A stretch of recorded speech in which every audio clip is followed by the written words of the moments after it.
We will start the meeting.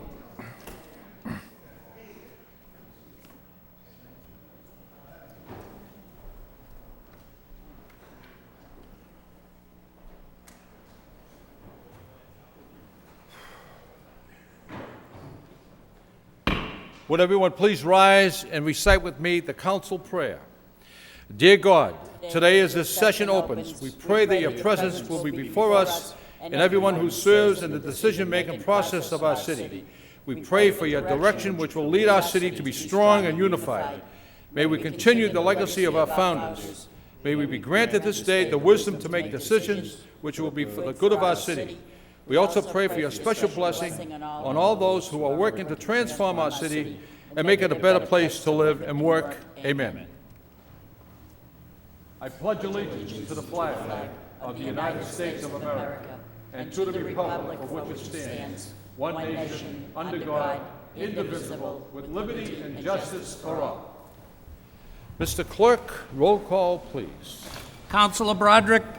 Here. Mayor Caulfield. Here. Councilor Elliott. Here. Councilor Kazandrian. Here. Councilor Lindsay. Here. Councilor Martin. Here. Councilor Armand Mercia. Here. Councilor Rita Mercia. Here. Councilor Milanazzo. Here. 9 present. The chair would request a moment of silence with darkened chambers for 2 outstanding people. First is for Thomas Coughlin, member of a well-respected family, a loving and dedicated husband and father, served this country and community with pride and distinction.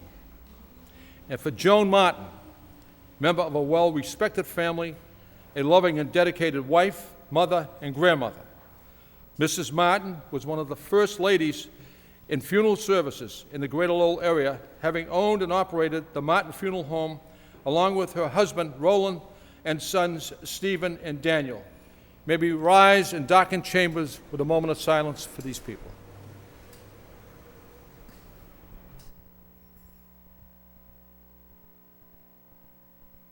Thank you. May they rest in peace.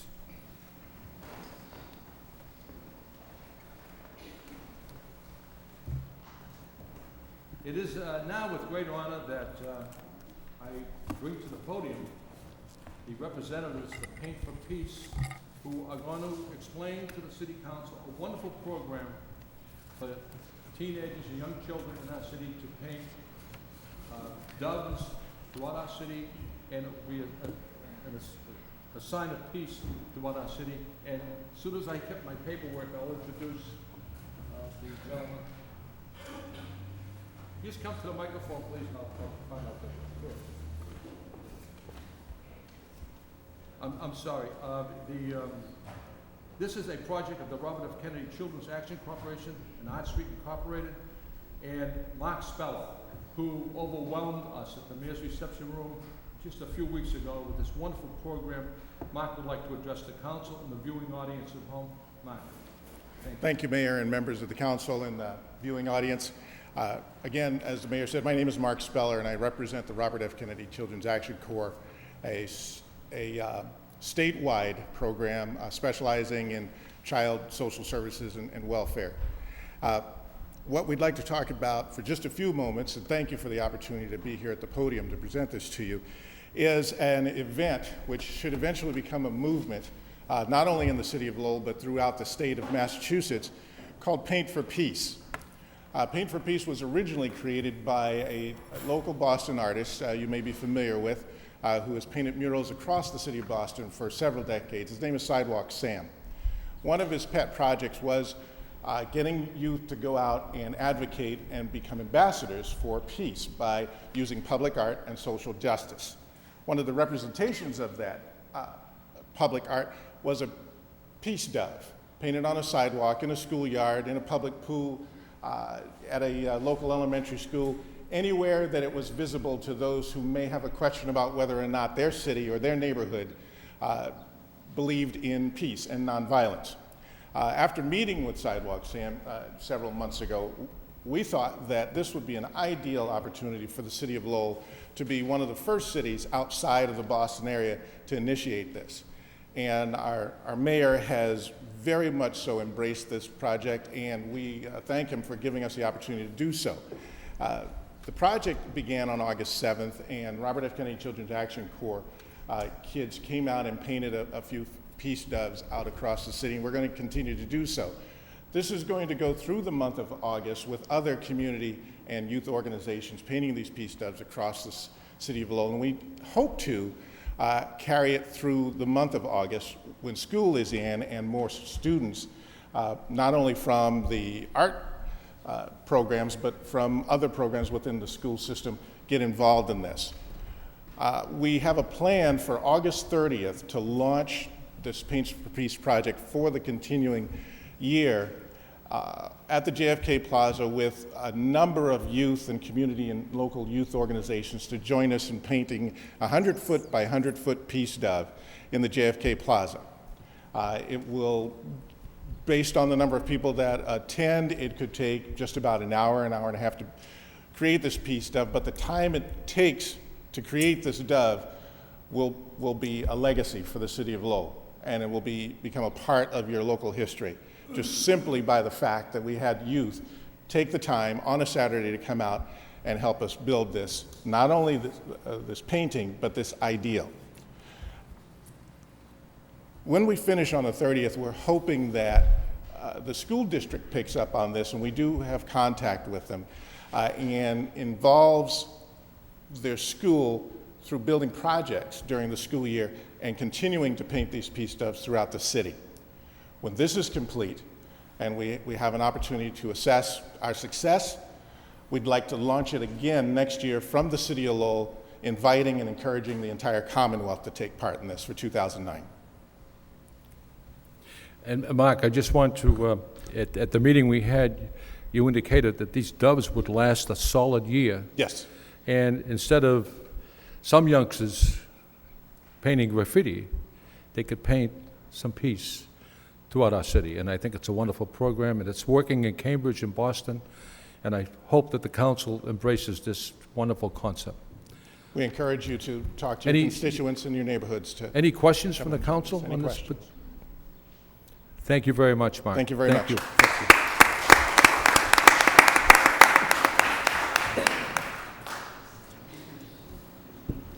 And now I'd like to bring to the podium the representative of National Grid presentation on hazardous tree program. Are they here? National Grid? Come right forward. Just give me your name, please.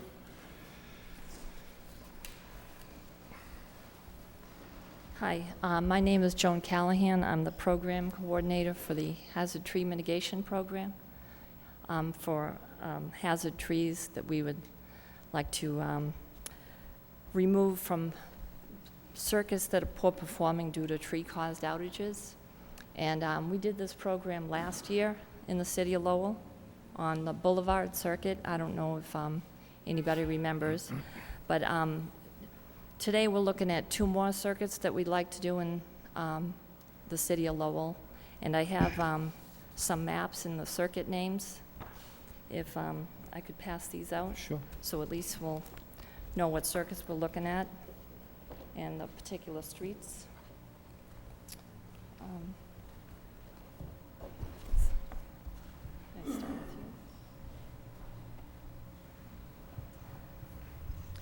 you? And basically what this program does is we have send out a arborist to look at the trees. First of all, we send out letters to any residents along the circuit, along the roads that we want to do. And the letter explains that we're coming into town and we're going to have an arborist look at their trees. And not only do they look at the residence tree, but also any public tree, city-owned tree in front of their house.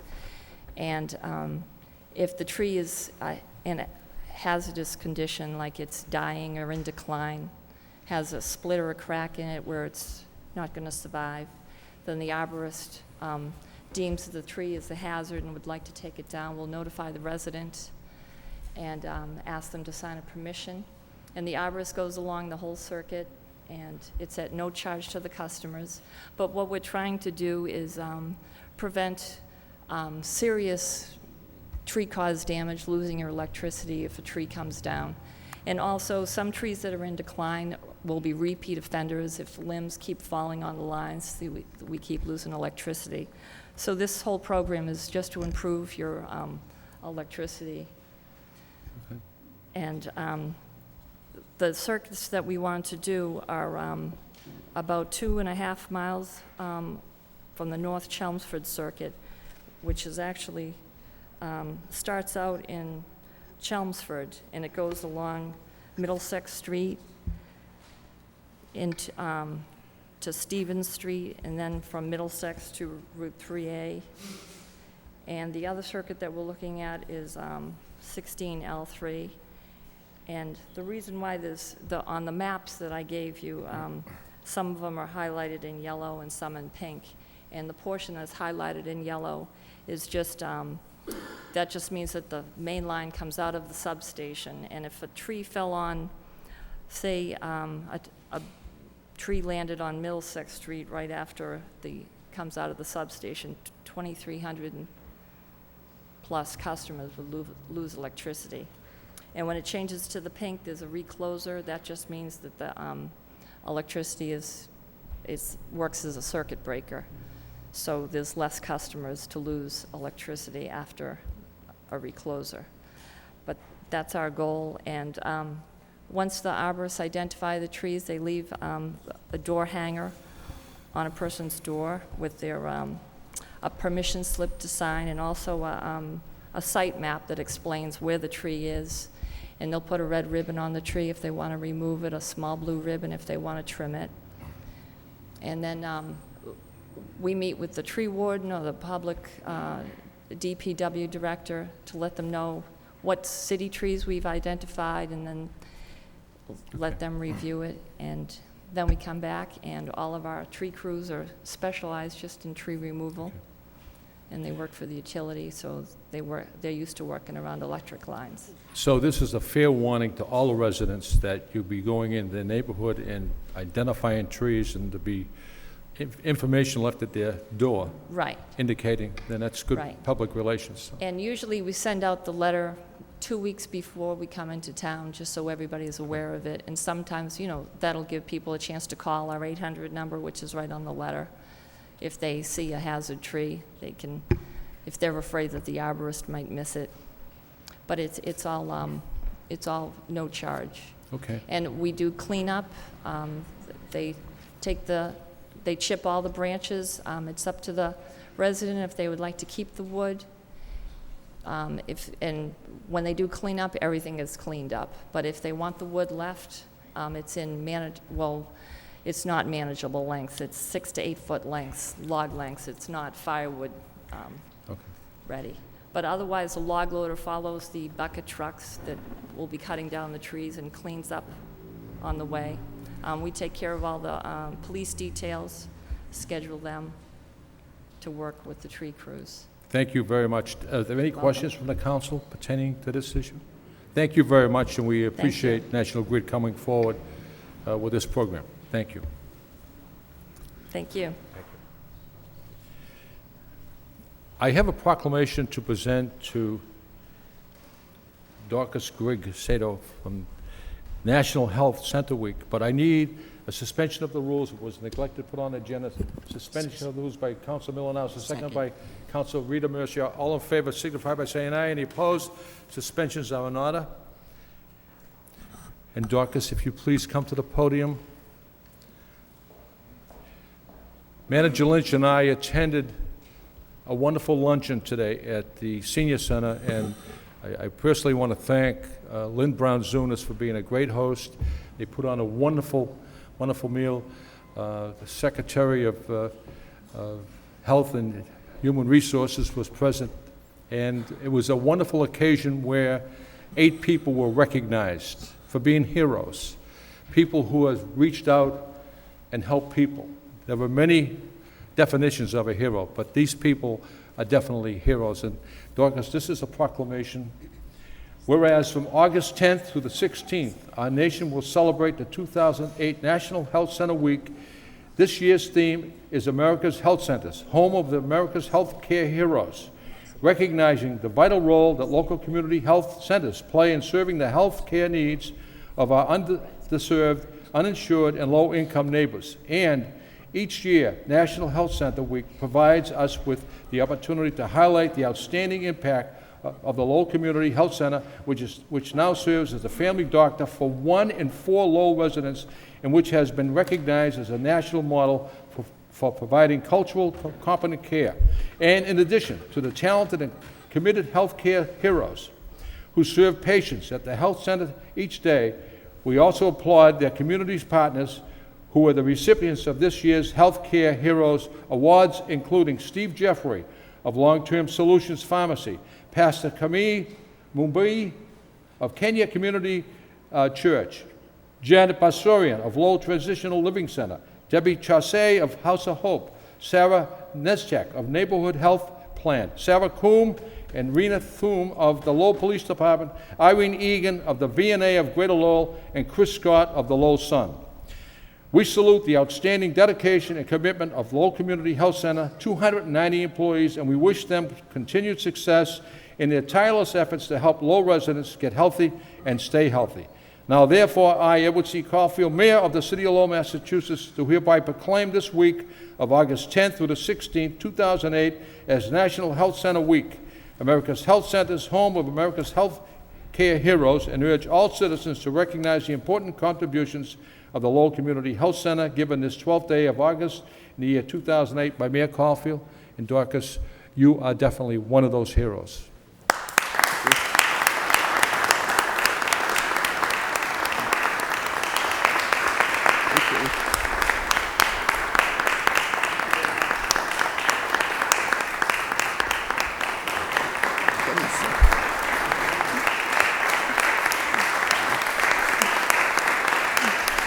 Well, thank you very much. I'm really very touched. As CEO of Lowell Community Health Center, I'd like to thank Mayor Caulfield and the council for this wonderful recognition of National Health Center Week. There are actually over 1,000 community health centers across the country, and we're very proud of the work that we've been able to do at Lowell Community Health Center in improving the health of the city of Lowell. As the mayor said, we served over 28,000 patients last year, and that's 1 in 4 Lowell residents. And in fact, we provided close to 88,000 patient visits, making us one of the busiest community health centers in the Commonwealth. We also contributed over $32 million to the local economy. There's still, however, a great unmet need and demand in Lowell, and the health center urgently needs to expand. We're currently developing exciting plans for a new and improved Lowell Community Health Center and the Hamilton Crossing project on Jackson Street. This much-needed expansion has been a long time coming, but we remain confident that our time has finally come. We also look forward to joining with our partners, Architectural Heritage Foundation and Bank of America Community Development Corporation, in contributing to the improvement of the JAM area. On behalf of the health center's 290 employees and our 28,000 patients, thank you for your support and for the special recognition this evening. We also hope that you'll join us on Thursday at our annual community cookout, which is taking place in the parking lots behind our 585 and 597 Merrimack Street buildings. Once again, thank you so much. Thank you.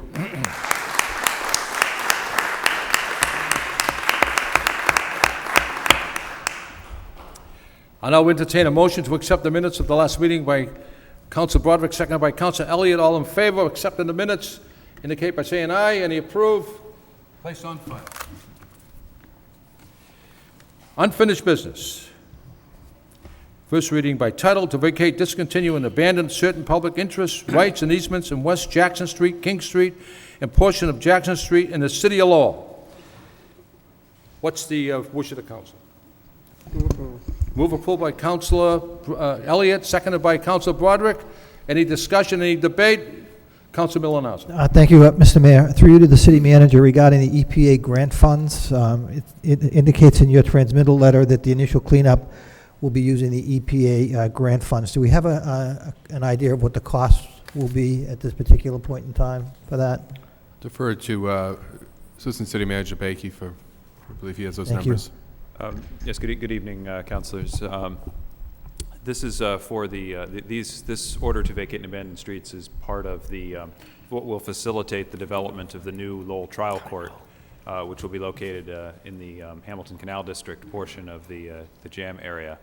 And prior to reaching an agreement to locate the trial court in that location, the city had applied for and received a grant from the EPA in the amount of $200,000 to address cleanup on the property that's known as 351 Jackson Street, the majority of which will be conveyed to the trial court, a portion of which will actually remain in public ownership as a right-of-way at the conclusion of the project. And that money it's a grant from the federal government, it's assigned to that property and has to be spent on that property. So we're essentially offering to contribute that. It's quite likely that the DCAM and the state will spend more than that addressing environmental issues on the property. Okay, thank you. Thank you, Mr. Mayor. Any other discussion or questions? If not, roll call. Councilor Broderick, Yes. Mayor Caulfield, Yes. Councilor Elliott, Yes. Councilor Kazandrian. Yes. Councilor Lenzi. Yes. Councilor Martin. Present. Councilor Arman Mercia. Yes. Councilor Rita Mercia. Yes. Councilor Milonazo. Yes. 8 yeas, 1 present. Communications for Manager Lynch. Any council would like to bring those communications forward? Yes. Council Rita Mercia.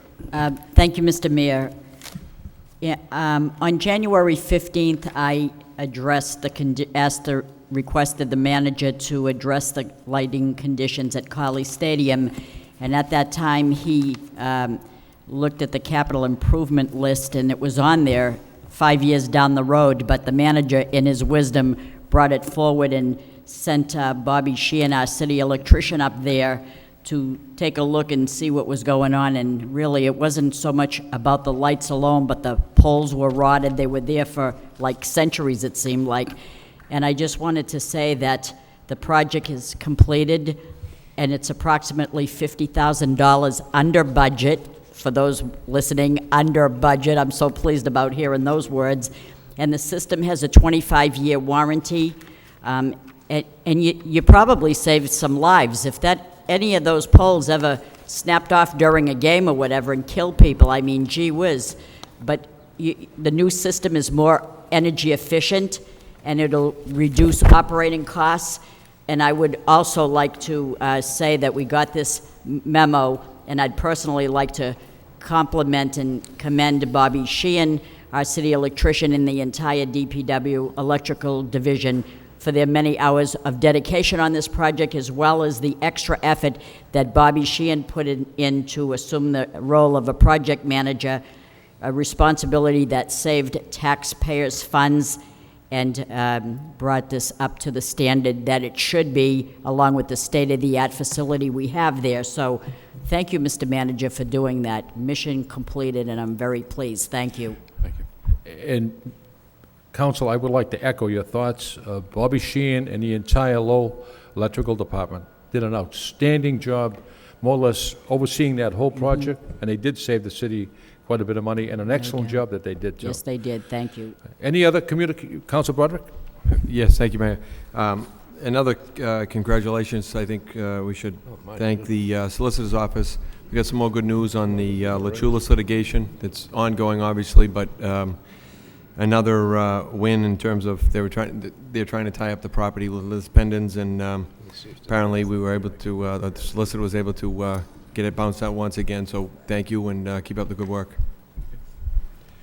Any other questions about the communications?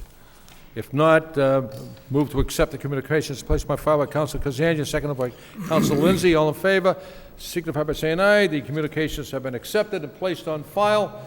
Moving on with the agenda. There's a request for out-of-state travel. Communication from City Manager requests approval of 2 out-of-state travel. Any questions to debate on that issue? If not, roll call. Councilor Broderick. Yes. Mayor Caulfield. Yes. Councilor Elliott.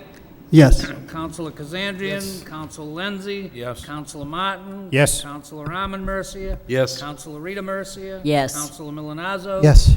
9 yeas.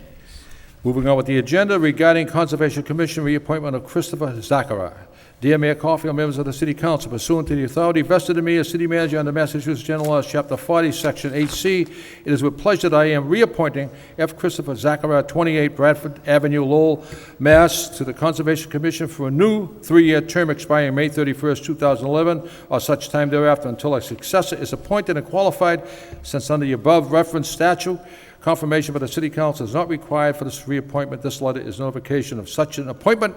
Accept the communication, placed on file by Council Broderick, seconded by Council Milonazo. All in favor? Is accepted and placed on file. Regarding the Lowell Historic Board, notice of appointment, request for confirmation. Dear Mayor Coffey, members of the City Council, pursuant to the authority vested in me as City Manager under Section 5A of Chapter 566 of the Acts of 1983, I have appointed the following person to the Lowell Historic Board. Michael Talty, Esquire, 54 Church Street, Lowell, Mass., as a Greater Lowell Bar Association member to fill the unexpired term of Reynold Ailger for a term expiring February 28, 2009. Under the above referenced statute, confirmation by the City Council is required for this appointment and is hereby requested. Move for approval by Councilor Broderick, seconded by Councilor Armin Mercia. Roll call. Councilor Broderick? Yes. Mayor Caulfield? Yes. Councilor Elliott? Yes. Councilor Kazanjian? Yes. Councilor Lenzi? Yes. Councilor Martin? Yes. Councilor Armin Mercia? Yes. Councilor Rita Mercia? Yes. Councilor Milonazo? Yes. 9 yeas. 26. Moving on with the agenda, loan order to borrow $1,200,000 for the purpose of financing Phase 1 of the improvements to the Lowell Memorial Auditorium and any related architectural and engineering services in the connection therewith and any cost incidental and related thereto. Motion to waive the full reading by Councilor Martin, seconded by Councilor Lindsay. All in favor of waiving the full reading, signify by saying aye. Any opposed? Full reading is waived. Second reading by title to borrow $1,200,000 for the purpose of financing Phase 1 of the improvements to the Lowell Memorial Auditorium and any related architectural and engineering services in connection therewith and any costs incidental and related thereto. A public hearing is August 26th. Any discussion on sending this to a public hearing? August 26th.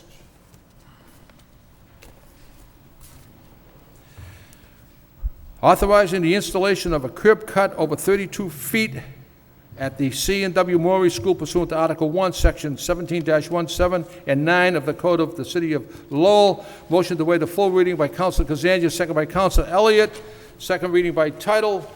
Authorizing the installation of a curb cut over 32 feet at the C.W. Maury School pursuant to Article 1, Section 17-17 and 9 of the Code of the City of Lowell. Let me see, here we are. Any discussion on this issue? Has to be done. Move approval. Move approval by, we'll have a roll call.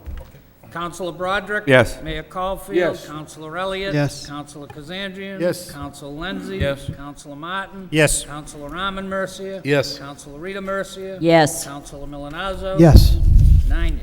Moving on with the agenda, authorizing the city manager in the name of the City of Lowell to accept a deed to Oberlin Avenue, Collie Way, and Bridget Lane in the City of Lowell from Trinity Real Estate Development of Lowell, LLC. Trinity Development of Lowell, LLC. Motion to waive the full reading by Councilor Rita Mercia, seconded by Councilor Elliott. All in favor of waiving the full reading, signify by saying aye. The full reading has been waived. Authorizing the city manager in the name of the City of Lowell to accept the deed to Oberlin Avenue, Collie Way, and Bridget Lane in the City of Lowell from Trinity Real Estate Development of Lowell, LLC. Trinity Development of Lowell. What's the wish of the body? Move for approval by Councilor Broderick, second. Councilor Rita Mercia. Thank you, Mr. Mayor. Through you to the city manager. Mr. Manager, we're going to vote on this now to accept these particular streets. Okay, and have the developers lived up to their part of the bargain as far as the streets were paved properly, drainage is fine, curb is in order, everything meets the specifications of the city? Yes, it does. Okay, the reason I say that, because before you came here, many years ago, we had a similar situation whereby the developer didn't live up to their part of the bargain. It was called the New Bridge Estate. It was a total nightmare. There was no performance bond required at the time, and the people that lived there suffered unmeasurably, and I'm bringing that up because I remember that. And who made the final inspection over there to these streets? And do you have any, background from engineering on this? I think that engineering wouldn't bring these streets forward for acceptance if they didn't meet all the city standards, because they're portions of previous subdivisions. And I'm familiar with Newbridge as well. This is nothing like that. It's not like that. Yeah, the engineers would have inspected these to bring them forward and do the descriptions. And I say that for the record because I know how scarred I feel, having lived through that with the people down there. So we can easily move approval, but I want to make sure everything is in place. And that's why I ask these questions. Councilor, again, I'm basing this on the information that's been presented to me, but this is authorizing me to actually accept these on behalf of the city, and I will double check that to assure myself as well as communicate to the council that in fact it does. Thank you before very I much. do that. Thank you. Councilor Kazanjian? Thank you, Mayor. Maybe I can answer a few questions for Councilor Rita Mercia. That company back years ago was at Newbridge Estates and went bankrupt, and that's why it didn't get finished. But before it comes to the city council, we have to present, whoever the developer is has to present an as-built to the engineers to make sure everything is done to the specs, the city specs, and they check that process daily as they're doing the project. There's an engineer there every day at that project, and before, like I said, before it comes to this city council, there's an as-built from the engineering firm. So, And were they made to put up a performance bond for this project? well, if it wasn't completed, you would put up some type of line of credit or performance bond, whatever the city would recommend at the time. So But- am I going to anticipate the fact that they'll be coming before us again to release the remainder of that performance bond? If there is anything left, that's correct. Yeah, Right. that's correct. I'm not Right. sure that wouldn't come through the city council. That would go Be through planning That would, board. that would go to the planning board itself. Right. The planning board would do that. All right, thank But you. Councilor Kazanjian gave a very good description of the process used, and there is a extensive review process by the engineers, but we're going to follow up just to Okay. I've reassure. known, Thank you. I've been there a few times, so I know what they do. Councilor Broderick? I was just going to, what happens on the planning board, from my experience here, is they come in periodically as work is done to reduce their bond, because then they get money back. They get money released from typically a CD or bank account that the money is put in. So the city engineer is all along is checking off what's been completed, what should be held for retainage, to the point where they're done, they get their money, and then they go forward to have the street accepted by the city. So it should be the process that everything should be all set and everything all done by the time it gets to us. So I assume that is, and hopefully we'll get confirmation. Thank you. But Councilor Mercia brought up Mr. Mayor, Newbridge. Go ahead. The reason I'm saying this is because I, some time ago, asked that a certain particular street be repaved. It was in deplorable shape. It was never accepted by the city, so I'm glad to see that people are on the ball doing what they're supposed to do. You can't believe the number of streets in the city that have not come the proper route and are not accepted. So that if we don't have any money in the budget, and we do have Chapter 90 money to do that, we can't use Chapter 90 money on streets that were not accepted by the city. So we're trying to follow up and do the best we can to make things right here. That's what I'm trying to do. Mr. Manager? Councilor, that's an excellent point, and I think that I would say that that's not necessarily unique to the city of Lowell. There are streets along the way in many municipalities that never went through the process because years ago, I'm not sure here in the city, how recent some of these streets had been built and hadn't gone necessarily through the proper process. But I have asked, in follow-up to your request of some time ago on that, System Manager McCarthy and Lisa DeMayo, the city engineer, are compiling a list of those streets and so that we can go through the process of accepting those, thereby making them eligible for Chapter 90 funding. That'd be good. And we hope to be bringing that forward in the near future. That'd be good. Thank you very much. Councilor Mercia brought up the fact about Newbridge Estates, and that was horrendous. That was a disaster. And luckily, through the administrations and the council, we did work through that and finally got those people what they deserved. But that was horrible. And that wasn't the only one, Mr. Mayor. If off of Mammoth Road was Chase Road, Yeah. Chase Road had a circle, a Right. cul-de-sac, and that was not accepted either, and it was a mess. Yeah. So hopefully, this vote before us Thank you. will prove to be beneficial to the people. That's right. Thank you. Any other discussion or questions? Roll call. Counselor Broderick. Yes. Mayor Caulfield. Yes. Counselor Elliott. Yes. Counselor Kazandrian. Yes. Counselor Lenzi. Yes. Counselor Martin. Yes. Counselor Arman Mercia. Yes. Counselor Rita Mercia. Yes. Counselor Milonazo. Yes. 9 yeas. We're in the portion, it's 7 PM, and it's time for the public hearings, and the first article on the agenda is the accepting portion of Westview Road Extension to take by eminent domain in a fee a certain parcel of land in the city of Lowell for municipal purposes, to wit, the layout and acceptance of Westview Road Extension and other municipal purposes associated therewith. Second reading by title, to take by eminent domain in the fee a certain parcel of land in the city of Lowell for municipal purposes, to wit, the layout and acceptance of Westview Road Extension and other municipal purposes associated therewith. Those people wishing to speak in favor, please come to the podium and give us your name, please. In favor? In favor? In favor. That portion of the public hearing is closed. Those wishing to speak in opposition? In opposition? In opposition. Public hearing is closed. This will be held with the city clerk for 2 weeks. The second article on the public hearing is a pole location, National Grid, one pole on Andover Street. Is there anyone here from National Grid? Anyone here?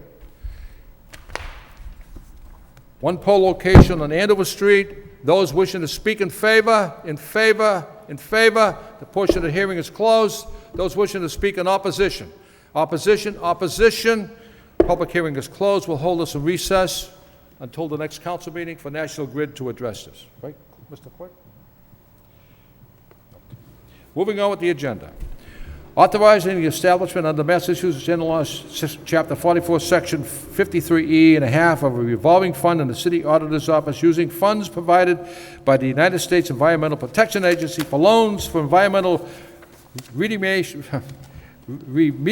of brownfields in the City of Lowell. Motion to waive the full reading by Councilor Martin, seconded by Councilor Arman Mercia. All in favor of waiving the full reading, signify by saying aye. Any opposed?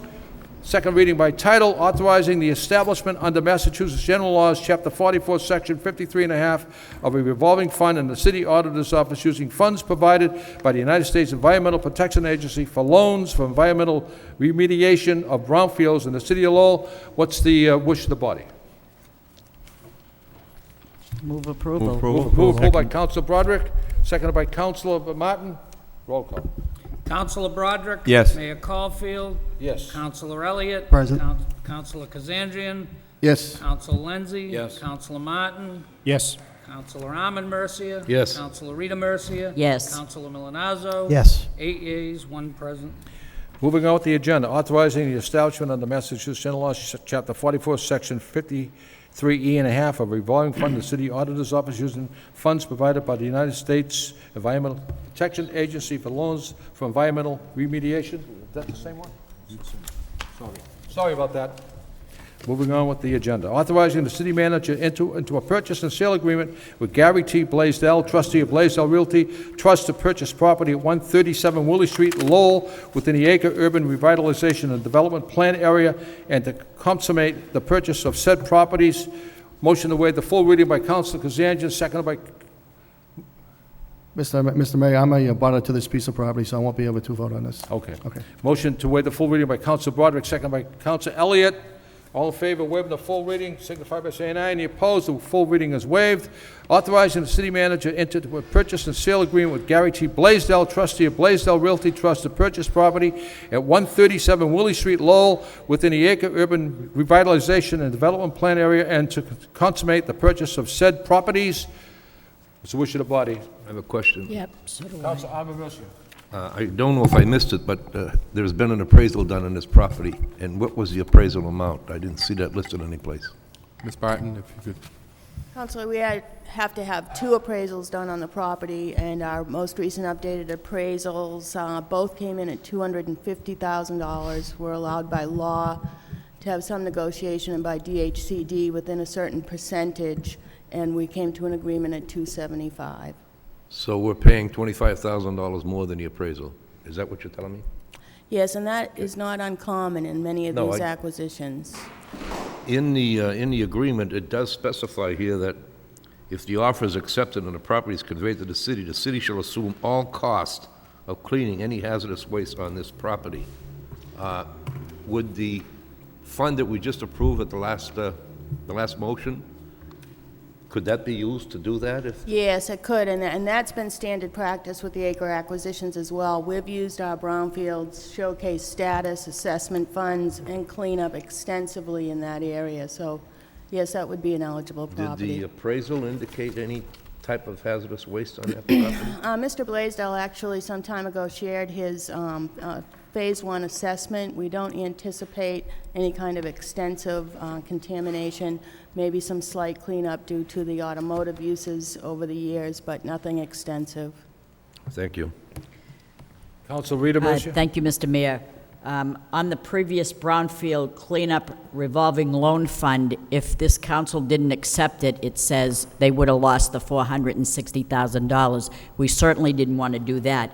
But now this money that we're paying, $275,000, it's funded through this acquisition through a urban renewal development grant, and that's where the money's coming from. How much more do we Yes. have in that fund grant? Well, we just went over that, the finance folks. We have about $1.2 million, and we talked about getting the last of the grant put in place to spend, and it may be a good time to give the council an update just on what is left to do in Yes. Phase 2 of the acre plan. Yes, that's great. Thank you. Mr. Mayor, is this vote to send it to a public hearing? This is, read It's to a 5 votes. No, Okay. no public hearing. Okay, I didn't know if this was going to a public hearing, it's something we have to act on tonight. Okay, It's up to the wish of the body. If thank the- you. Yeah. The majority feels it's worthwhile. So, goes through. motion to move approval. Motion to move approval by Second. Council Rita Mercia, second by Council Milonazo. Any discussion or debate, questions? Roll call. Councilor Broderick? Yes. Mayor Caulfield? Yes. Councilor Elliott? Councilor Kazandrian? Councilor Lenzi? Yes. Councilor Martin? Yes. Councilor Arman Mercia? Yes. Councilor Rita Mercia? Yes. Councilor Milonazo? Yes. 8 yeas, 1 absent. Moving on with the agenda, authorizing the city manager to execute license agreement between the City of Lowell and Hega Corporation, Old Restaurant and Tapas Bar for use of a portion of city property adjacent to the premises 76 Merrimack Street, Lowell, for the purpose of sidewalk seating. Motion to waive the full reading by Council Broderick, seconded by Council Elliott. All in favor of waiving the full reading, signify by saying aye.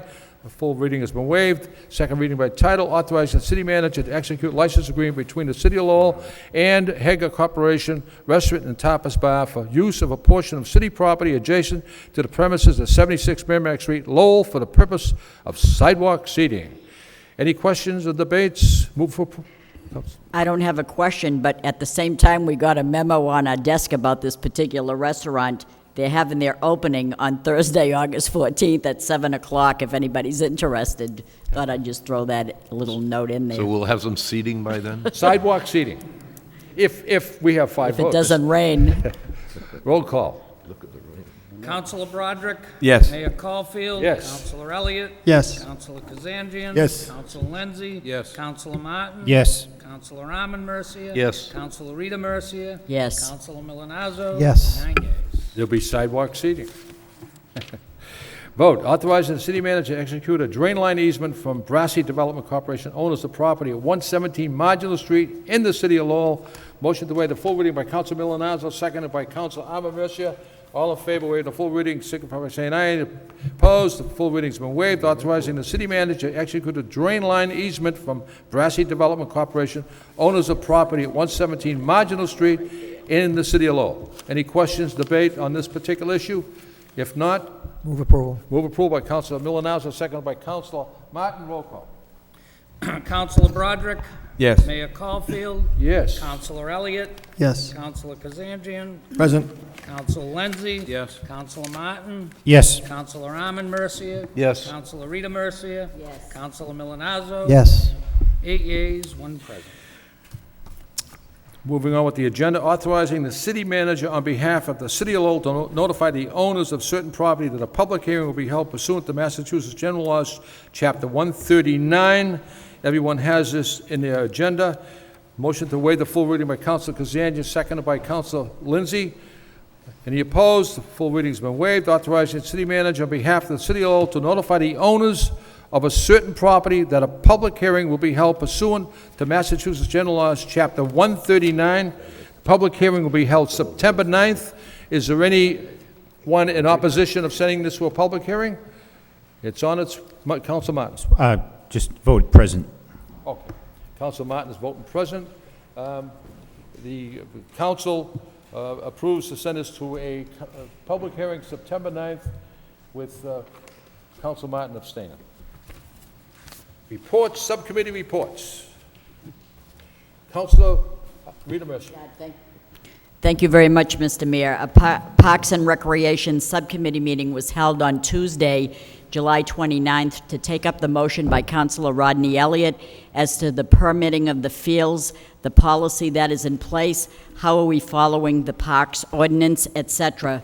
Those that were in attendance were City Councilor Kevin Broderick on the subcommittee, Manager Bernie Lynch, Assistant City Managers T.J. McCarthy and Andy Sheehan, Parks Commissioner Tom Belgard, City Solicitor Dave Fenton, Stacy Crowley, Associate Planner, and the Parks Department, Board of Parks Commissioner Bernie Judge, Alan Miller, and Peter Finnegan. It's like everybody in the city attended, but many concerns were discussed, such as Chapter 21, Section 17C, which states that we charge a fee for a permit which establishes or reserves a space of time to use the field. If we charge for the recreation use, we open ourselves up to liability if anyone gets hurt. Another concern discussed was the constant traffic flow from one sport into another, and the constant use for which the fields are not giving adequate time to get relief. The wear and tear on the fields, and there is no policy in place to establish regrouping time for the fields to mend. We discussed that. We discussed the structure and the policy as to priority use. We do have a structure and a policy to permit out our fields to Lowell children first. For example, Colley Stadium goes to Lowell High School first, but what concerns came up was the term to sublet the field. This is against the policy and will not be tolerated. If a team has an extra spot or space and someone else wants to use the field, they must inform the Board of Parks Commissioners as to their desire, and something can be worked out with everyone being on the same page. Anything is worth exploring, as was said at the meeting, and I personally found the Board of Parks Commissioners to be fair and quite amenable to the wishes of many who come before them. Also discussed by the Board of Parks Commissioners was the fact that if an event like 20 teams are playing against each other, and that does happen from time to time, all the big games should be played on a field that can handle it the best, so as not to put a strain on the smaller fields that can't handle it, which made sense to me. We also heard from the Board of Parks that we should explore asking private clubs to donate some sums of money to restore, let's say, the South Common, and private clubs already have offered to do that, so that they may have a state-of-the-art field with all-purpose turf, and those who donate get top priority. Top money allows top participation, and that's another field that we could explore. Let the private monies come in as a gift to the city to be used for a specific purpose, i.e., let's say the restoration of the South Common, for example. All this can happen, and we could explore that possibility. In conclusion of my report, it was made known that our fees are still reasonable. Out-of-town fees could be considered for increase. We could limit sports to a specific season, such as soccer in the fall and lacrosse in the spring. But with that said, the motion was made to refer the ordinance to the Board of Parks and Tom Belgard and Manager Lynch and Solicitor Fenton to review the policies as to the fee structure, the priority use, and come back with some recommendations on how we use the fields and how often. This is a report of progress from our subcommittee. Any other? Councilor Elliott. That was a good recap of the meeting. As the maker of the motion, I thought it was a very productive meeting, and as the chairwoman said, everyone, many members from the city and Board of Parks were there, and it was a good discussion. And the reason, again, for the motion, field space in the city is at a premium, and my only concern was that considering we had limited space, that Lowell kids benefit from it. And because field space is a premium, not only in Lowell, but, throughout the state, and the teams are coming up, they're coming to Lowell because it's very reasonable. I just think that priority should be given to the teams. And just soccer, for instance, we had, there's 1,200 kids. There's 100 teams. We can barely find space for those kids to play. So, that's my concern. Before we go out and, lease it or give a permit out to any other organization that doesn't live in Lowell, then I think we should just give first preference. And the fields, as was mentioned from the commissioner, the fields need a break. They can't be permanent all the time. So I'm not going to belabor the issue. The motion was referred to Commissioner Bellegarde, who knows the parks very well, and I'm looking forward to to his report back to see what we go to see what we can do. So it was a good meeting, and I appreciate the subcommittee taking it up in a timely manner. Thank you. Council Broderick, do you have? No? Okay. Council Rita Mercier? That was the report of progress, but if I can go on to another parks issue. Can we accept this report Yes, first? you can Any do other it. discussion on this particular? Accept the report as a report of progress and place it on file by Councilor Armin Mercier, seconded by Councilor Mike Lindsay. All in favor? Signify by saying aye. The report has been accepted and placed on file. Yes, thank you, Mr. Mayor. I received a letter signed by 11 individual residents of the city that were concerned about the herbicides that are applied to different parks, but in particular Kittredge Park. Could I comment on that? Could I suspend the rules and just respond to this? I do believe that the Parks Department have changed their way of doing things. Right, and that's what I wanted Go to ahead. say. If there's no objection. Go ahead. There's parents that are concerned about the children who play in these parks and come in contact thinking that it's toxic chemicals. And in an effort to respond to their concerns, I'm using this time publicly because there were no phone numbers attached to the letter, so I couldn't just call them and tell them what I know. So if they're listening, maybe one can call the other that's on this list. So in response to their concerns, I'll tell you that the city has a long-term contract to a company that properly acquired the bid.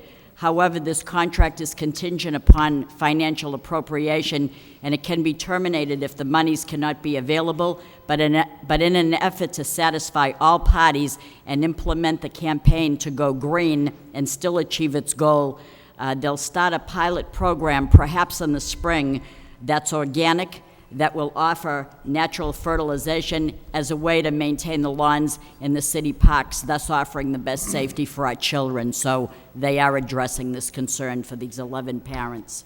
Mr. Lynch? If I may, Mr. Mayor, Councilor, I'm glad you addressed that issue tonight. We were working with Commissioner Bellegarde to develop an announcement on this, because it is something that we've received the same calls and concerns, and it's been something that I think every municipality has been facing over the last few years, as we've recognized the need to go to safer treatment of our fields and the safer use of all materials. We will be, as you stated, we will be changing over. Actually, we're doing it in a number of locations right now where we've been working with different neighborhood groups and different organizations to use organic fertilization methods. But as you indicate, we are going to be moving totally towards organic as opposed to the chemicals that we're using now. So we will be issuing a press release on that in the very near future and getting that word out to the citizens of the city. So And we're thank you for starting bringing at that up. Tyler Park, probably. Tyler Park is Yes. exactly where we're starting Right. it right now, and we're looking to go totally green, Thank you. probably in 2009. Sure, thanks. Council, you offering that as a report? Yes, I'd like to Okay. offer it as a Accept the report. report as a report of progress by Council Kazanjian, seconded by Council Elliott. All in favor? The report has been accepted and placed on file. Subcommittee reports, Jim Milonazo. Thank you, Council Mr. Mayor. Milonazo. This evening, the Economic Development Subcommittee met at 5:30 to get an update from the administration regarding the parking garage, the early garage leases, the 17,000 square feet of retail space. As you know, the city did retain the Edge Group to help fill the retail space. In attendance this evening, we had Councilor Kazanjian, Councilor Lindsay, and Councilor Martin, along with Councilor Rita Mercier, Mayor Caulfield, as well as Councilor Armin Mercier. And we had Joanne Souza and Fred Faust from the Edge Group, and Obviously, City Manager Lynch and Assistant City Manager Adam Bakey were in attendance as well. And I think overall the news was good. They indicated to us that they do have a draft lease with a restaurant owner. They actually now have 2 restaurants, one in Salem, one in Malden. This particular restaurant will be called Garcia Brogan's Cantina Pub and Restaurant. They'll be leasing slightly over 5,000 square feet of space. We saw a draft, if you will, of the conditions of the proposed lease, which we hope to have back to the full council on August 26th. We actually will have a follow-up subcommittee on the 26th dealing with a program that was brought forward this evening for the first time, at least I heard it for the first time this evening, where the city's proposing a forgivable loan program to help with the tenant fit-up, whereby work that would be done by the landlord, the program will work whereby, and they're working with the solicitor's office, specifically Attorney Talty, whereby the work would actually be done by the tenant using funds provided by the city, and then based upon how long they stay within the space. And we're looking at 2 5-year terms. It'll be a 10-year lease with an initial 5-year and then a 5-year option. Those funds used to do that fit up will actually be forgiven. The actual cost of doing the entire fit up that they estimate the tenant will be paying for out of pocket will be about $500,000. So it is a serious investment on behalf of the tenant. So from the standpoint of good news, we're seeing a lot of activity, and this is the first one that really is coming forward as a, in my opinion, as a strong lease with terms and conditions, which will, as I mentioned, be bringing back to the council in 2 weeks.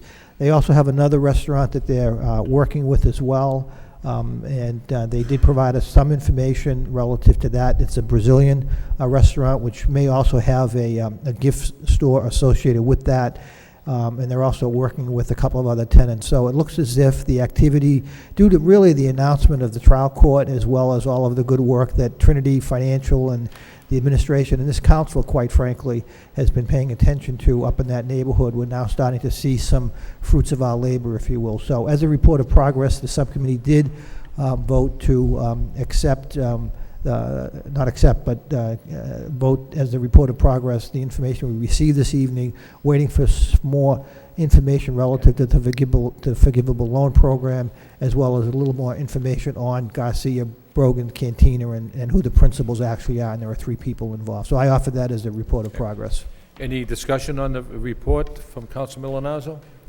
Accept the report as a report of progress by Council Broderick, seconded by Councilor Lindsay. All in favor, signify by saying aye. The report has been accepted and placed on file, and I agree with you, Council Milonazo. Once one tenant moves into that garage and opens up a business, it's going to be a domino effect, I think. Thank you. Council Broderick. Thank you. I have a subcommittee report for a zoning subcommittee that occurred just 1 day short of 3 weeks ago, so it'll be real brief. It had to do with took up 2 issues. One was Councilor Jim Milonazo's motion regarding the sign ordinance, and the other was DPD brought in some draft information and reviewed the form-based code, zoning code. The first topic we took up was the sign issue, and after some discussion, a motion was made to ask DPD to look at the elimination or some type of restrictions on the electric, the flashing signs. I can't think of the name of it now. The reader boards, thank you. And to eliminate those throughout the city as being inappropriate and a safety hazard is one of the big concerns there.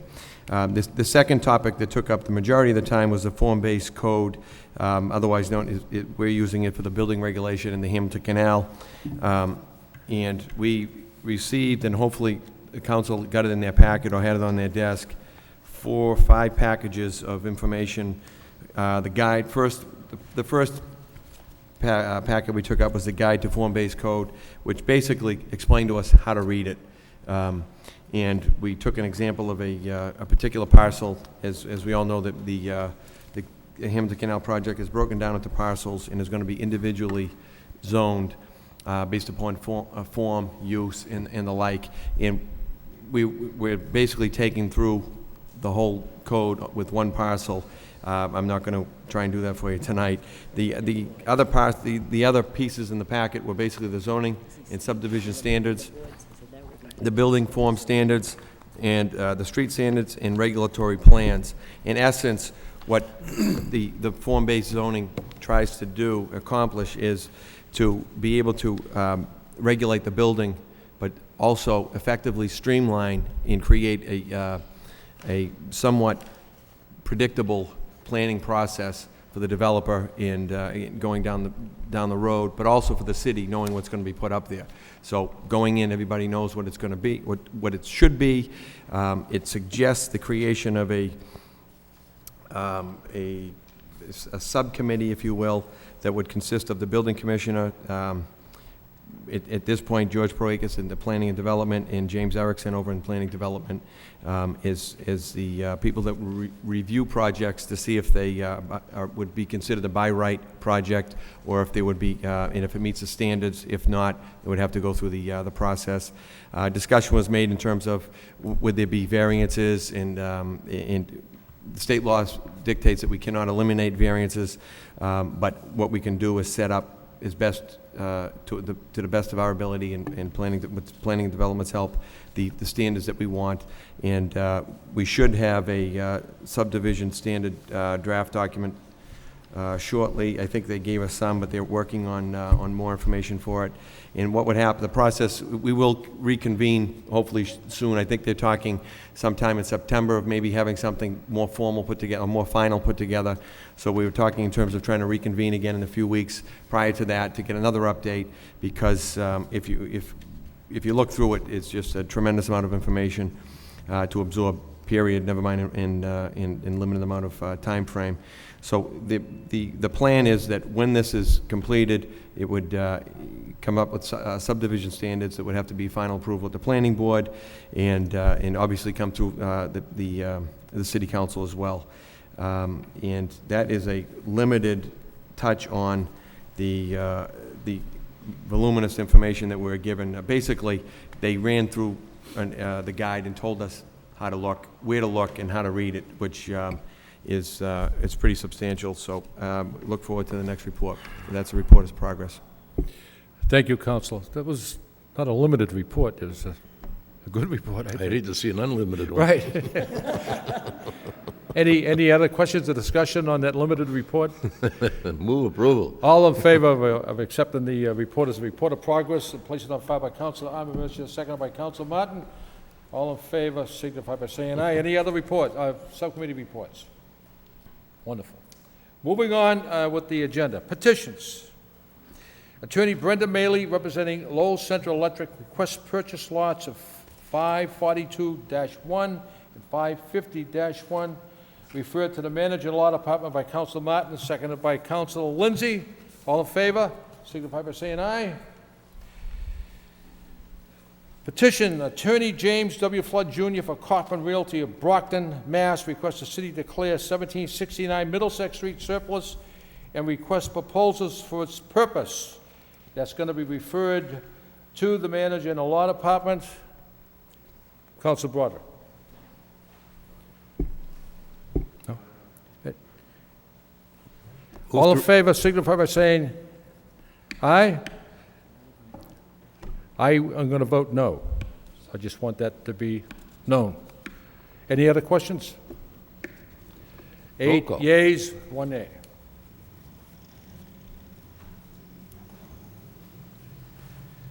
Let's see. Is that figure right, 20 claims? Oh, I'm sorry, 5 claims, property damage to Law Department, referred to the Law Department by Councilor Ahmed Mercier, seconded by Councilor Milanazzo. All in favor signify by saying aye. Moving on with the petitions. A conduit location, Verizon requests approximately 35 feet of conduit in Rita Street. Public hearing is August 26th. So moved by Councilor Broderick, seconded by Councilor Alan Kazanjian. It's on its way to a public hearing. Motions. Motion by Councilor Rita Mercier. City Council requests the city manager have the building inspector inspect the property located at 33 Hildreth Street, and provide a report and recommendation, seconded by Council Milonazo. Thank you, Mr. Mayor. This motion is at the request of neighbors that had to look at this abandoned property at 33 Hildreth Street for 15 years. And to me, that's unacceptable that you'd have to look at something that long. In our law department, we have a policy that has to take place before we proceed to demolish an eyesore, and that's okay. But we have followed that program, which goes something like this. At the end of a fiscal year, such as the one that just ended on June 30th in the year 2000, at that time, we put a lien on this particular property. From there, the lien was put the property into tax title, which takes another 6 months. Next comes the petition for foreclosure. Once that happens, it is assigned to an attorney for a tax title exam. This takes 1 to 2 months, depending on the complexity. Now the courts tell us that they have a very strict due diligence process to search for heirs, which we have done. All in all, I have deducted that, number one, the neighbors have had to look at this eyesore for 15 years, and two, we implemented the process to get to the bottom of this property 8 years ago, and I checked, and there is a tax bill due for $26,890. Now, I don't know how we let something like that accumulate, but I know that I'm nervous if I am a little bit late paying my taxes, and they have owed $26,890, unacceptable to me, and I say, number three, time's up. This motion asks that we have a building inspector investigate this property and provide a report and recommendation, and if this property is as bad as the neighbors indicate, I move to demolish it and restore the integrity back to the neighborhood and offer the property to the abutters for the yard sale program, and that's the end of the story. That's all I have to say. Okay. Any other discussion on the motion? All in favor of the motion, signify by saying aye. Any opposed? The motion carries. The next motion on the agenda, from Councilor Milonazo, request the City Council begin the annual review evaluation process of the city manager. Seconded by Councilor Broderick. On the motion? Thank you, Mr. Mayor, and I want to thank you for requesting the city solicitor to provide all of the councilors with a copy of the employment agreement we have with City Manager Lynch. I thought, again, it was appropriate from the standpoint of looking at the contract, specifically on page 3, where it talks about under Section 6 annual goals, that the City Council should meet, most likely as a committee of the whole, to talk with the city manager about his goals for the upcoming year. Again, some would suggest, and it is true to a certain extent, that we review and evaluate the city manager on any given Tuesday night. But again, from the standpoint of looking at this as a professional position, that I think it would be important that the city council, as a body, meet with the city manager and talk about his goals and objectives for the upcoming year. So that's really the essence of the motion. We can certainly refer this to the personnel subcommittee, who can come up with some guidance or guidelines, and then bring it back to the full body, so that we can meet again, in my opinion, as a committee of the whole to actually deal with this review and or evaluation. Okay. Thank you. Any, Councilor Broderick, any? You all I set? can schedule that. Okay, I think the Personnel Subcommittee is the right committee to send this to, but I think the subcommittee has to come up with some language or some substance. I mean, if you evaluate the manager, and what does that mean? I mean, so I think this Personnel Subcommittee has to come up with something of substance in that contract, or amend the contract, or like the superintendent of schools have something in their contract that they've evaluated, then Right. there's so much in that evaluation. So that's where I'm coming from. Okay. Again, if you can go to the personnel subcommittee, that would be fine. Right. Maybe we could take that up in the first meeting, is what tool we'll use to evaluate them. Right. We could look at what's been done historically, pursuant to the ordinance. There was a form that was used. It was quite lengthy and a bit cumbersome. Maybe we can abbreviate that and condense it to get right to the goals and priorities and the like. But that's fine. I think you're right. We have to establish what tool we're going to use to evaluate first. Because, I haven't looked at the contract, but from what I understand, there's nothing there. Right. So I think the No, you bring up a good point. I think, again, from the standpoint of just looking at goals, again, I have my thoughts about his performance. I have my thoughts about what I'd like to see happen in the next, say, 12 months or 24 months. The contract was extended through 2010. And I think that some of that should, at least from the standpoint of being reduced to writing, to measure the overall performance. Yeah. Personally, I was hoping you had brought this up last year when you extended the contract and probably brought this all out. But any other discussion on this motion? All in favor of sending this motion to the Personnel Subcommittee for research and a finding and bring it back to the full body? Yes. All in favor signify by saying aye. Any opposed? Thank you. Motion carries. The next motion is by Councilor Kazanjian. Request the City Council meet in executive session with the Arena Commission pertaining to the arena, seconded by Councilor Elliott. On the motion. Thank you, Mayor. This is to the manager. This is maybe a couple meetings ago that Councilor Elliott brought up a motion, and I suggested that we possibly, because I know we couldn't talk in a public subcommittee, so I suggested maybe we get the full council body and meet with the Arena Commission and sit down in executive session to find out where we're going with the arena and how they're making out with the contract and what's going to take place.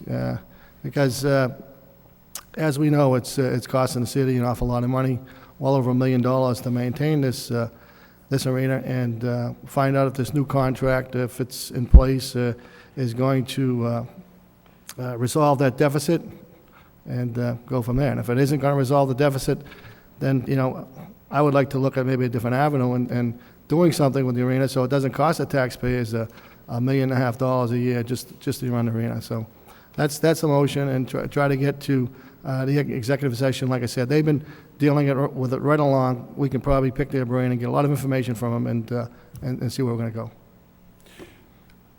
Manager Lynch, you have something to say? I think the only comment I guess I would have, and I would defer to the city solicitor on this. I think meeting in executive session may not be necessary. I think we could probably be done in open session. That's fine. Last time we talked, we couldn't do it in open session. I think the issue was some of the contract negotiations were ongoing at the time, but that's nearly wrapped up, so that's something that can that's fine. be done ahead of An open session might be even better. That's fine. Okay, Right. so we'll set that up. Viewing Thank you. audience can. Councilor Broderick? That was essentially what I was going to ask. If my understanding is for jurisdiction that we can only vote yes or no, and that if we were close, it may be better to wait and get the contract, analyze it in public and give it a thumbs up or down or see where it's at. But the executive session concerns me, as it does everybody. But at the same time, the intent of the motion is to get information, Right. find out where we're at, to make sure we're heading in the right direction, and hopefully we are. But it sounds like it's almost done, so we can do it in public, which is ideal. Councilor Elliott, you need to... Well, no, I guess, I understand the motion. It was just to get an update. The last time you were in negotiations, so is the contract settled, signed? Are you at liberty to tell us where we're at? I defer that to the city solicitor. I mean, it was a bid process and bids were open. Is that what took place? That's right. There was a bid process. There has been a extensive contract negotiation. We're nearing the very end of that process, and it would be in the upcoming week or two that process will be formally concluded. Okay. I support the motion. As we all know, we're trying to deal with the deficit, and we just went through the budget a while ago, and you look at $1 million, 1.2, 1.5, what can we possibly do, to eliminate really this huge burden. So appreciate it. Thank you. Councilor Ahmed Mercier?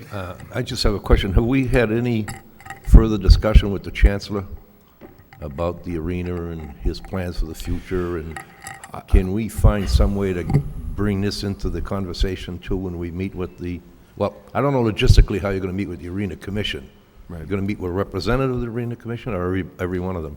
I'm not sure. We'll have to look and see how we do that. Okay. But I will tell you that the Chancellor and I have had have been having discussions for a number of months now on ways of working together to make the arena more successful, and hopefully we'll be able to have some ideas will be presented in the very near future. Okay. So we will have an lines. update on those discussions with you. Those will probably be a little bit longer. I think the important thing right now is to get the council up to speed on where we are with the contract with SMG that the Arena Commission has been working on, and then soon thereafter probably give some type of report on where we are with greater partnership efforts with the university, because I think there's some, and I think the Chancellor would agree, there's some real opportunities there to looking forward, maybe not in the short term, but more longer term, of a different type of future for the arena and how it's utilized.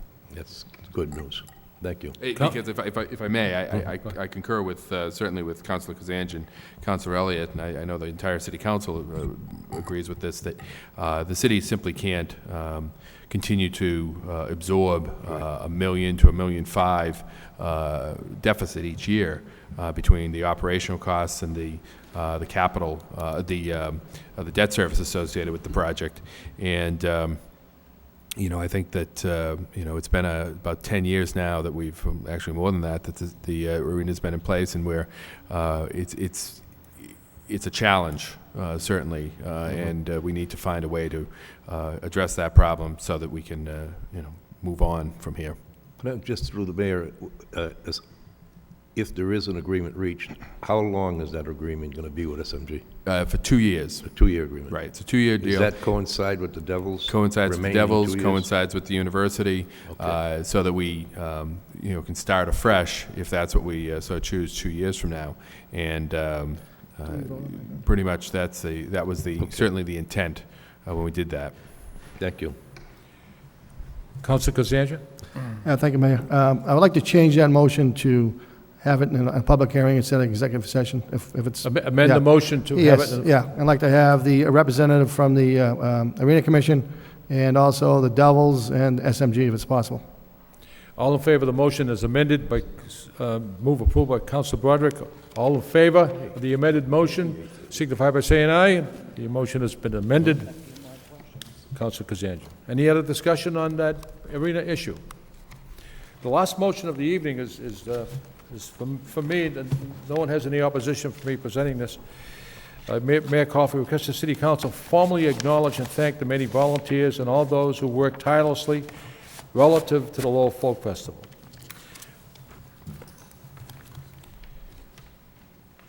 I was in attendance Friday evening with many of my colleagues and Manager Lynch, and I was down at the Folk Festival Saturday and Sunday. I met some wonderful people from Hamburg, Germany, from Dorchester, from Atlanta, from Florida, California, the Cape, all of New England, New York, New Jersey, and that folk festival just didn't happen by someone snapping their finger, and I just can't thank enough. And I want to recognize Michael Creasy, the Lowell National Historical Park. Just an unbelievable guy, and all the park rangers were absolutely phenomenal. Arthur Sutcliffe and the Festival Foundation, Deb Belanger and the Convention and Visitors Bureau, the many sponsors who made it possible. Without them sponsoring, you wouldn't have a festival. Pauline Golak and the ethnic organizations who served delicious food all weekend. It was fabulous. Andy St. Onge, LZ Nunn, and many city employees just worked tirelessly. The city employees, Mr. Manager, went above and beyond. They were just outstanding. The countless volunteers. I believe there's over 1,000 volunteers. And probably, I heard a figure of 1,400. It's probably true, but it's hard to believe. But 1,400 people came down and said, I'm going to work all weekend, and I don't want any pay. I'm going to work to make this a success. And the volunteers who worked in the recycling, who didn't see any music or hear any music, see any performances on each stage, didn't have time to get anything to eat, They were recycling, and Gunther Wellenstein, Andy Chandonnet, Mr. Bergamanian, listen to these figures. They processed paper products from 32,000 meals. They also raised $2,800 for 2 local youth groups. They collected 30,703 beverage containers, water bottles, soda bottles, and cans, etc. Nothing was disposed of in the trash. Everything was recycled. And I went over and thanked them many, many times, and they were just happy to do what they're doing. Didn't get any bows. So, Mr. Manager, you can give Gunther Wellenstein and that entire volunteer crew a word of thanks. And I would have to say this was the best folk festival the city's ever had. It was the attendance was remarkable, and the good Lord gave us some great, great weather, and the musicians were phenomenal as well. So I just want to bring that forward. So if you see one of those volunteers, just say thanks an awful lot of a city employee. So that's the gist of the motion, and all in favor of the motion, signify by saying aye. Any opposed?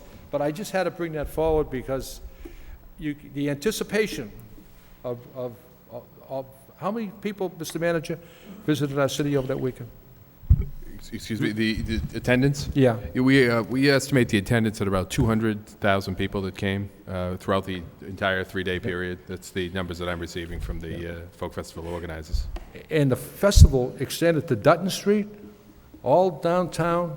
It was remarkable, really remarkable. And I even played box hockey with a teenager. Hey, it's fun too. So that's the gist of the motion. Before we adjourn, I just want to bring it forward. Excuse me. I have a question. Yes. Not about that.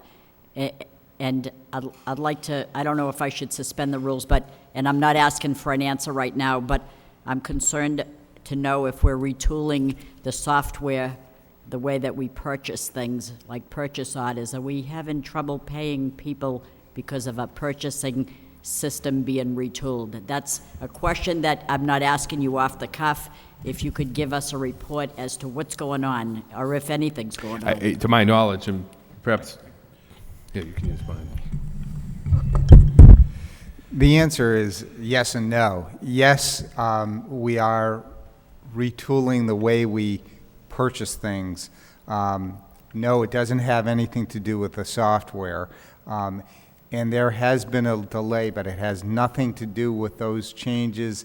It has everything to do with closing the fiscal year and opening up a new fiscal year. Okay, thank you. If I may, just one additional point I would make on that. One of the, and I think I've briefed the council somewhat on this in the past regarding the procurement system. The reason, the number of aspects to this retooling of the procurement system is, one, it's streamlining it to make it easier for the process to occur, more efficient. Things will be handled much more quickly. That's good for the departments. It's also good for the vendors, be able to pay them faster. It eliminates a lot of duplication, so over the long term, it should save the city money. It also gives us what we've put in place is a system with much more flexibility for departments to make purchases, which should result in greater use of local vendors. Which is something we've been trying, because the prior process that we had in place was very cumbersome, made it difficult for some of the local vendors to participate fully. We're still going to be getting the lowest possible price, but we're simultaneously making it something that's easier for the local vendors to participate in, and that, along with our local vendors outreach that we've done with our vendors fair, should result in greater participation by those vendors. Okay. Councilor Elliott? Can I just follow up on that, because I think that's a good point, because I know I have brought it up, and Councilor Mercier and the mayor, about using local vendors. While it's the lowest price, I mean, do we start taking into consideration, travel and, fuel usage in order to get that bottom line? I mean, if a place out in, I don't know, a community 10 miles away is cheaper than one 2 miles away, do we have to go with the low bidder under 30B for, I don't know, paint or, electrical supplies? I mean, when you start looking at fuel now, it might make sense to. Except that generally we have the products delivered to us. So if they, But certainly if we have to, lowest price is lowest price, and it's hard to take that into consideration. But as I say, generally speaking, it's very rare that we ever travel anywhere to pick up anything. It's always delivered to us. Well, I mean, that when we had BPAs, I mean, city workers would, if they needed parts, they would go somewhere. But in large part, it's delivered, right? Okay. You know, that's a sore subject with me too, Counselor. And we have business people in the city who pay their taxes, the bills, they're paying our bills. And I brought that forward. And before the city goes into suburbia to purchase anything, they should go to the local businessman first. And I know that there was an issue where, I believe in the Parks Department, they bought many gallons of pool paint in another town, and that town doesn't pay us a dime of taxes, and we have 2 paint stores right here in Lowell.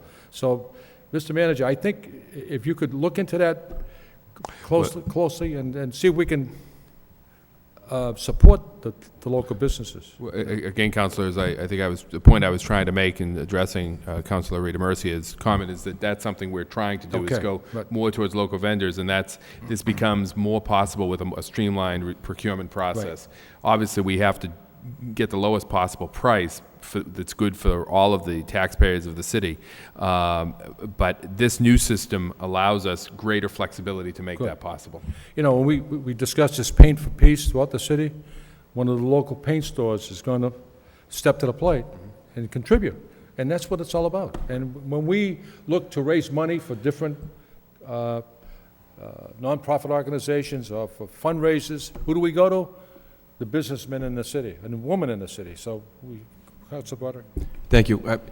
It might be a good idea when this new process is complete, if maybe we have some type of a press release, but maybe even a subcommittee meeting, something where we let people know, the business people know, because I know one of the complaints or concerns, I don't know if we call it a complaint, is you know, making sure that the local people are involved in the bidding process itself. Not that they get the award, but they're at least in the bid. Right. So they were in the money, and before they find out about something that was awarded up in New Hampshire somewhere. Right. But essentially, it probably, if there is going to be some significant change, which hopefully is in the works, then maybe it makes sense to bring it forward and when it's ready and explain and get it out there. Yeah.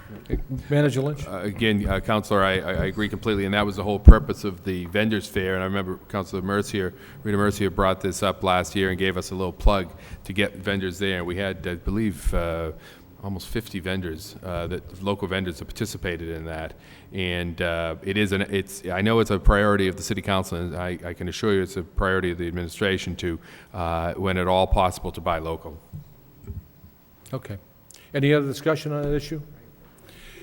I will entertain a motion to go into executive session to discuss litigation, strategy relative to the claims against DRA, public discussion of which may have a detrimental effect on the litigation position of the city, and to adjourn from the executive session.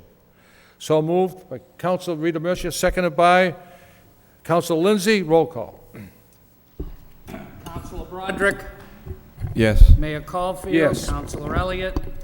Yes. Councilor Kazandrian. Yes. Councilor Lindsay. Yes. Councilor Martin. Yes. Councilor Armin Mercier. Yes. Councilor Rita Mercier. Yes. Councilor Milonazo. Yes. 9 yeas. We'll adjourn from the executive session.